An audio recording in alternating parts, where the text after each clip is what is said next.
Muy buenas a todos. Último capítulo del año del Tricólogo, capítulo número 9.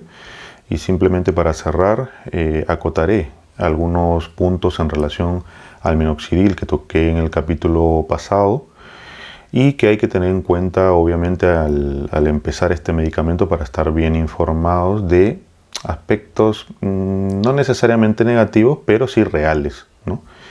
Y cerraré también el episodio dando algunas pinceladas sobre alopecia en el caso de las mujeres para entrar de lleno ya en el 2022 con ese tema y con otros medicamentos. Soy Rafa Nascimento y este es el 9º capítulo del Tricólogo. Vamos allá.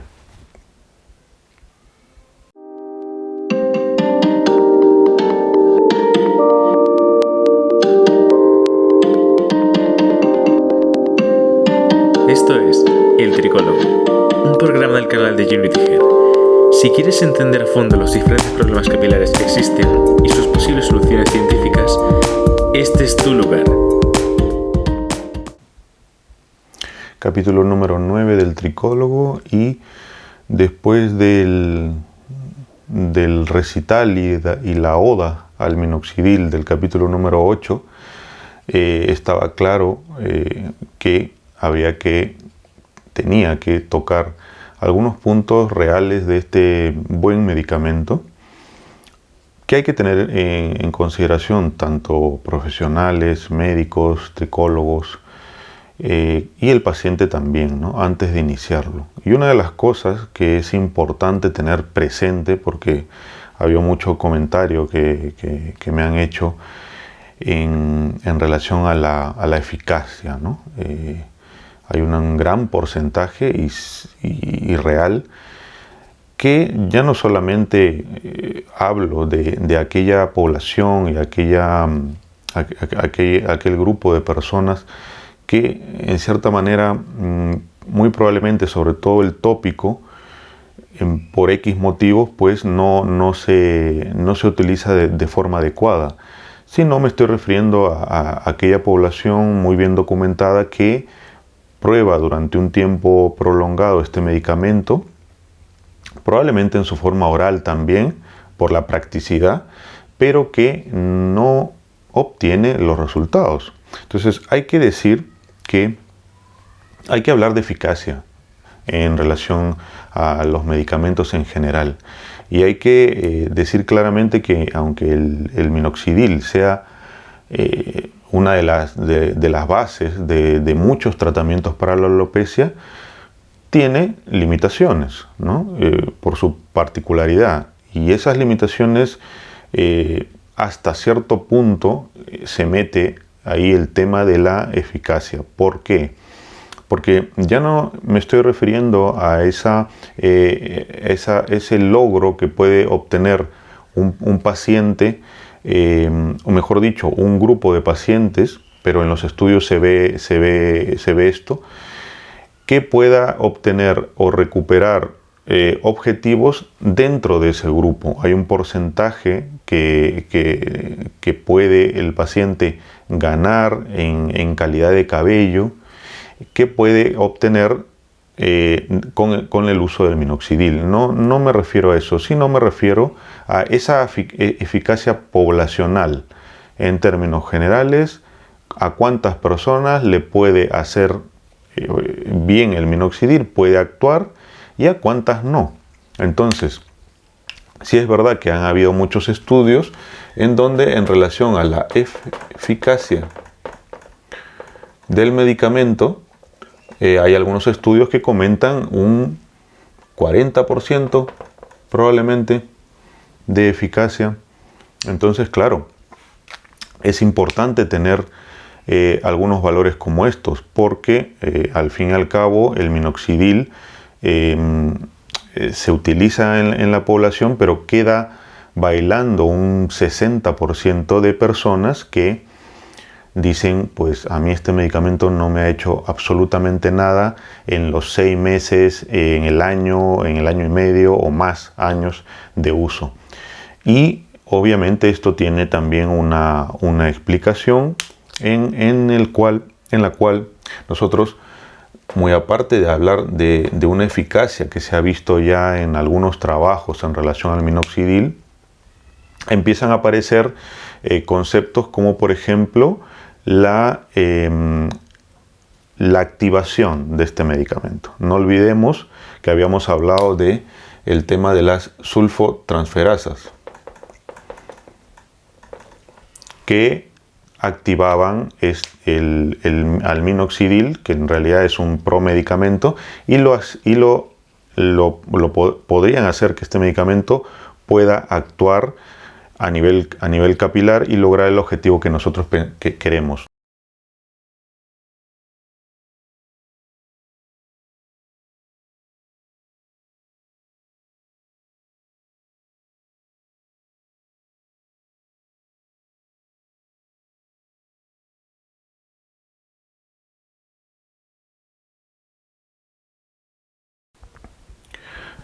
Es a través de las sulfotransferasas que el minoxidil puede actuar. En el proceso en el cual el minoxidil se sulfona a nivel del cuero cabelludo y puede estar activo y puede lograr el efecto. ¿Qué es lo que pasa? Que no todas las personas poseen, obviamente, la actividad de las sulfotransferasas a nivel capilar de igual manera. A partir de aquí empiezan a aparecer dos opciones en el camino. Una opción del minoxidil tópico y otra opción del minoxidil oral. Claro, el tópico requiere una puesta en escena diaria en el cual, bien aplicado, en dos personas, por ejemplo, que tienen una misma actividad de la sulfotransferasa a nivel del cuero cabelludo, no debería haber diferencias. Gana un poco de ventaja el oral, básicamente en su practicidad, pero digámoslo así, que bien utilizado podría obtener un efecto igual al oral. Pero hay otra cosa también, y es que el minoxidil oral, a diferencia del tópico, no requiere necesariamente que exista algún tipo de activación a nivel capilar, porque el oral es sistémico y se sabe que las sulfotransferasas circulan y son producidas en diversos órganos, en este caso hígado, plaquetas, y digámoslo así, ya tienen una activación en la circulación, bypaseando en cierta manera el proceso capilar. Por eso es que el minoxidil oral tiene un efecto sistémico y ya activado después de haber sufrido o recibido la acción, mejor dicho, de la sulfotransferasa, dentro de las cuales la SUL 1A1 es la isoenzima más conocida de este grupo de sulfotransferasas que pueden lograr, y que también obviamente tienen un gen asociado a esto. Entonces, a partir de ahí, sin necesidad de que obviamente estemos hablando de un grupo de minoxidil tópico, gente que lo ha utilizado, o un grupo a nivel que ha recibido el minoxidil de forma oral, a partir de ahí ya podría haber hasta cierto punto alguna diferencia poblacional. Pero claro, debemos comparar, así como hay estudios que comparan ambas formas del minoxidil. También es verdad que en lo que a veces entre comillas, han carecido algunos estudios es en encontrar una población homogénea. Cómo saber realmente si no estoy dentro de este 40% o si estoy dentro del 60% en el cual el minoxidil no va a hacer absolutamente nada.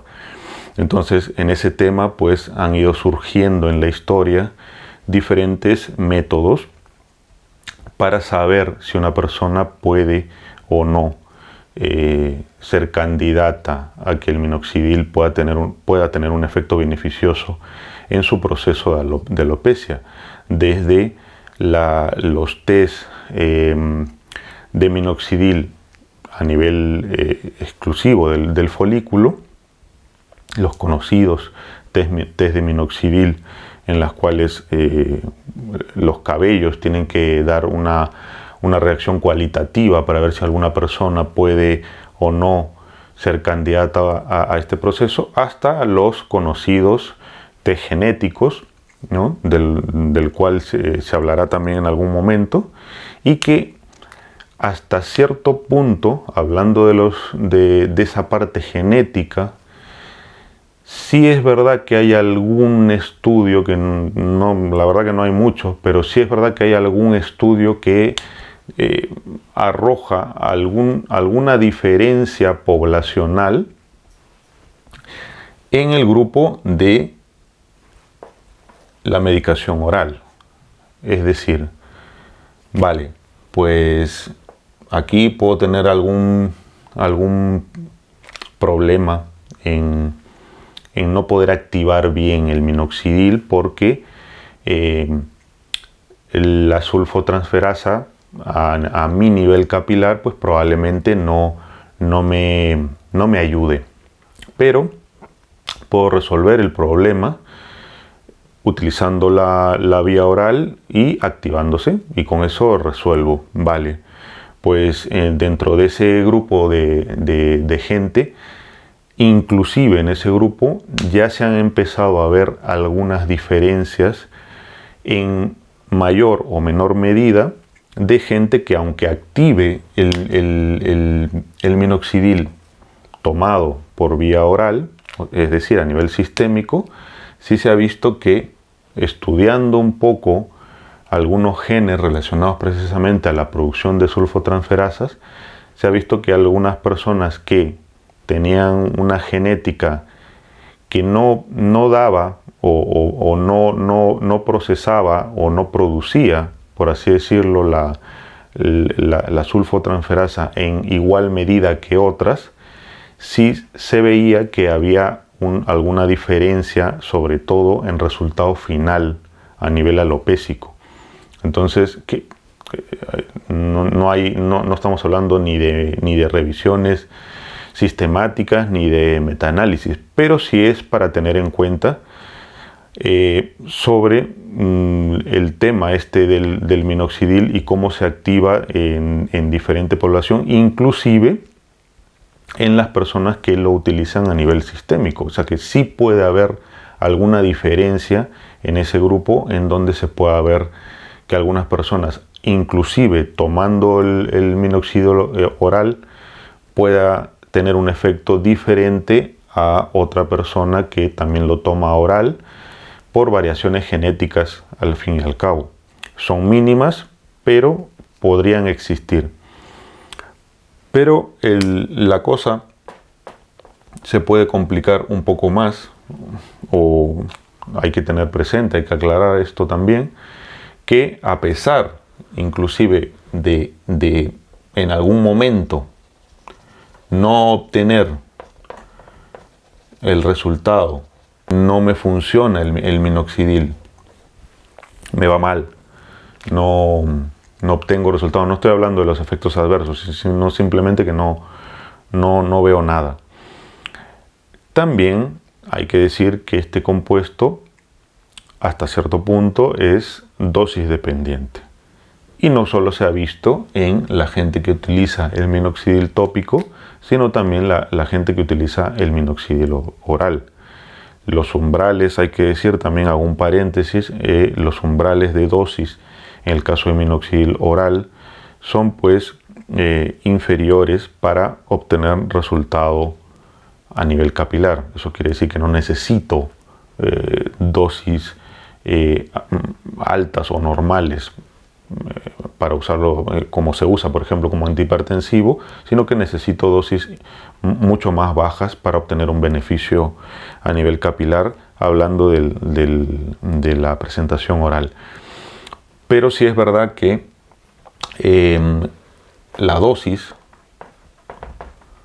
es otro punto importante a tener en cuenta, porque podría llegar a aumentar la población a los cuales en algún momento, si no han notado un beneficio, se les ha dicho que bueno, el minoxidil no les puede ir bien, y se podría rescatar esa gente si es que se empieza a subir un poco la dosis hasta los máximos, ¿no?, permitidos, dentro sin llegar obviamente a los efectos adversos, pero sí dentro de un máximo permitido de este compuesto. Entonces sí podría aumentar un poco esta población beneficiosa de este medicamento de minoxidil, si es que nosotros vamos conociendo al paciente y vamos aumentando su gramaje o su concentración a nivel tópico.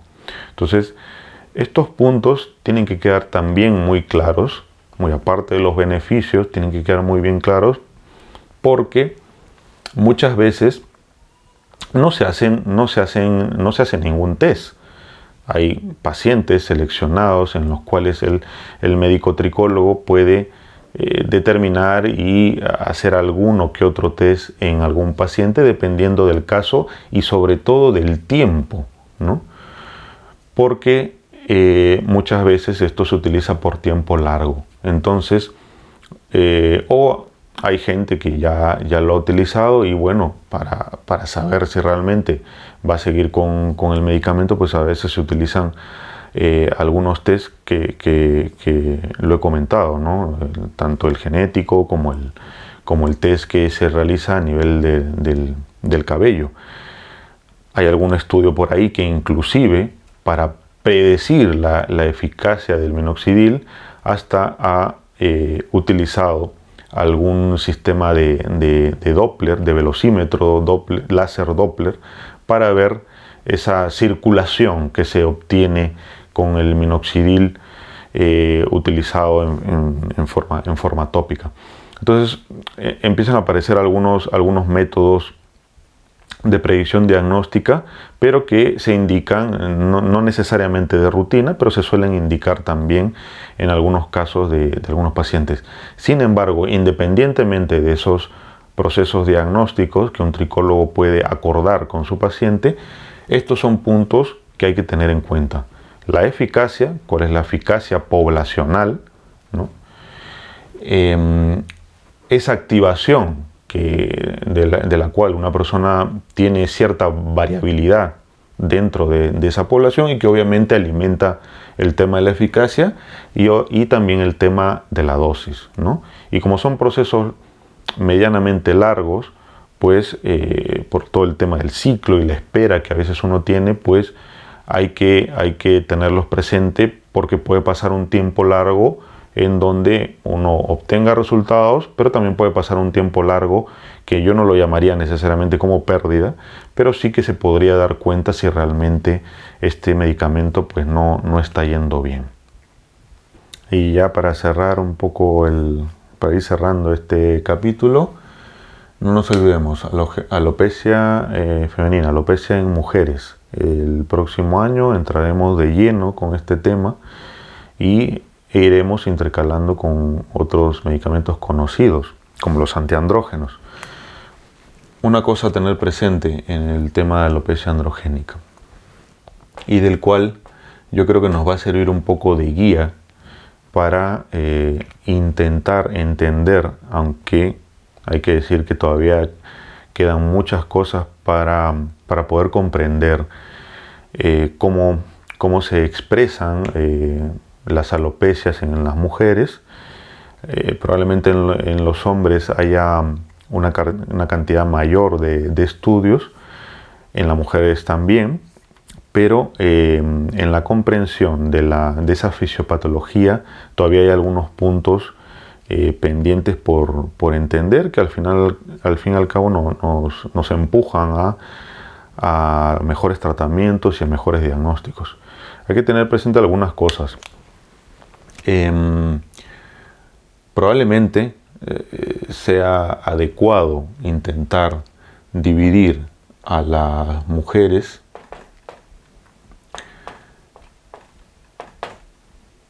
en pre y posmenopausia. Se sabe que el proceso de pérdida del cabello, en el caso de una mujer a lo largo de su vida, en términos generales, suele tener dos lomas, ¿no? Pero sobre todo una que es clara y que es un poco tiene que ver con los estados de posmenopausia, pero que a diferencia del caso de los varones, habría que diferenciar muy bien estos dos grupos y sobre todo ver que existe la alopecia, y ahí ya entra un poco más específicamente a temas de características androgénicas o de patrón femenino, en el cual puede existir un grupo de personas con alopecia premenopáusica, mujeres jóvenes, y que está relacionado a andrógenos y que no está relacionado a andrógenos. Y lo mismo ocurriría en posmenopáusicas. Andrógeno y no andrógeno. Entonces, si nosotros tenemos un poco este esquema muy simple en la cabeza, podemos ir avanzando en los procesos de diagnóstico, teniendo presente que, así como en los hombres, las mujeres pueden tener procesos que se solapan, ¿no? Los llamados overlap. Son procesos que en términos generales implican un desafío también para el profesional, porque las alopecias no vienen muchas veces solas, y los efluvios, por ejemplo el telógeno, no vienen muchas veces solos, y existen muchas formas o muchas causas de la alopecia en la mujer, en las cuales, por ejemplo, se puede expresar un telógeno por muchos años, de forma intermitente, de forma crónica o de forma aguda, pero que no es la única causa, obviamente, del problema. Y teniendo presente que hay también situaciones en las cuales, a pesar de sospechar que existe una causa hormonal, en el caso de las mujeres, pero hablando específicamente de los andrógenos, manejan muy bien este tipo de hormonas. Pero para más información y para meternos de lleno a este interesante tema y arduo tema, nos vamos a encontrar ya el otro año con muchas más cosas, y los esperamos aquí en el canal de siempre. Nos vemos el próximo año y que tengáis unas buenas fiestas. Hasta luego.